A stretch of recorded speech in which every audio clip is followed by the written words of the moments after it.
নমস্কার বন্ধুরা, আবারও একটা নতুন ভিডিওতে তোমাদের সবাইকে স্বাগত।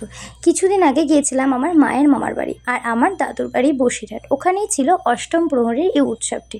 এখানে মা আর দিদা আমাদের সবার নামে পুজো দিচ্ছে আর ওনারা এই পুজোটা গ্রহণ করে শ্রীকৃষ্ণর কাছে ভোগ প্রসাদ হিসেবে নিবেদন করে দেবেন। আমাদের কলকাতায় নানান রকম ব্যস্ততা, নানান রকম কাজের চাপে আমরা এই সংস্কৃতি বা আমরা এই উৎসব ধরে রাখতে পারিনি, কিন্তু এখনও অনেক গ্রাম আছে যারা এই সংস্কৃতি, এই উৎসব বছরের পর বছর বহন করে চলেছে। এবার ওনারা নগর কীর্তনে বেরিয়েছে কৃষ্ণকে নিয়ে, সাথে একটা মিষ্টি বাচ্চা ছেলেও আছে। ওই আজকে আমাদের ধরাধামী কৃষ্ণ।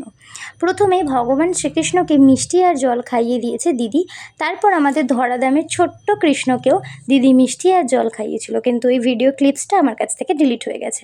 যাই হোক, এবার ওনারা পুজো শুরু করেছেন, পুজো হয়ে গেছে, এবার আরতি হচ্ছে আর সাথে হচ্ছে কীর্তন।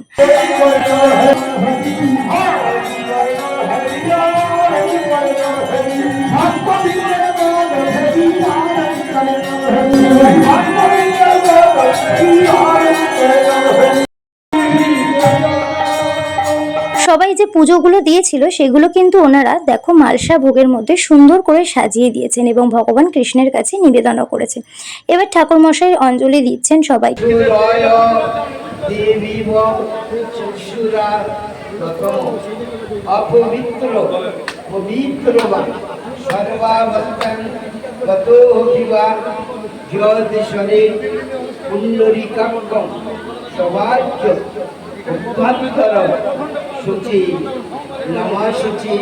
তারপরে হবে দইয়ের হাঁড়ি ভাঙা। ঠাকুরমশাই প্রথমেই ওনাকে চন্দনের টিপ দিয়ে দিল, এবার ফুলের মালা পরিয়ে দইয়ের হাঁড়ি বসিয়ে গামছা দিয়ে ঢেকে দিল। এবার 6 পাক ঘুরবে ওই দইয়ের হাঁড়ি মাথায় নিয়ে।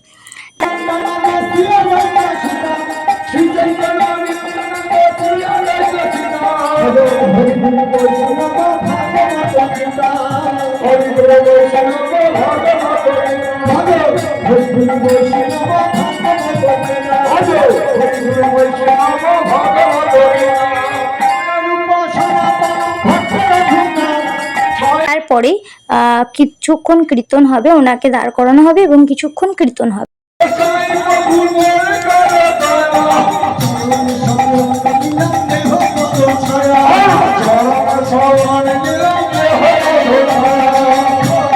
পর 3 বার ওটা মাটিতে স্পর্শ করার পর ওই দইয়ের হাঁড়ি নিয়ে উনি মাটিতে পড়ে যাবে আর সবাই ওনার গায়ে জল ঢালবে এবং ওনাকে প্রণাম করবে। কিছু কিছু বাচ্চাদের ক্ষেত্রেও মানসিক থাকে, তো তাদেরকে ওনার ওপরে স্পর্শ করানো হবে এবং প্রণাম করানো হবে। তারপরেই হবে বাতাসার হরিলুট। দেখো সবাইকে সুন্দর বাতাসের হরিলুট দিচ্ছে। দেখো আমি 3টে বাতাসা পেয়েছি আর আমার মা অনেকগুলো বাতাসা পেয়েছে, তোমাদেরকে সেটা একটু শেয়ার করলাম। খুব সুন্দরভাবে আজকে দিনটা কাটলো, খুব ভালো লাগলো এই অনুষ্ঠানটা দেখে। ভিডিওটা যদি তোমাদের ভালো লেগে থাকে তোমরা একটা কমেন্ট করো, লাইক করো এবং সাবস্ক্রাইব করে পাশে থেকো। তোমরা কিন্তু অনেকেই ভিডিও দেখছো কিন্তু চ্যানেলটা কেউ সাবস্ক্রাইব করছো না, তোমরা একটু চ্যানেলটা সাবস্ক্রাইব করে দিও, তাহলে আমারও নতুন নতুন ভিডিও ছাড়তে আরও উৎসাহ লাগবে। তো যদি ভিডিওটা ভালো লাগে লাইক কমেন্ট সাবস্ক্রাইব করো। আজকের মতো এখানেই আসছি, দেখা হবে আবারও একটা নতুন ভিডিওতে।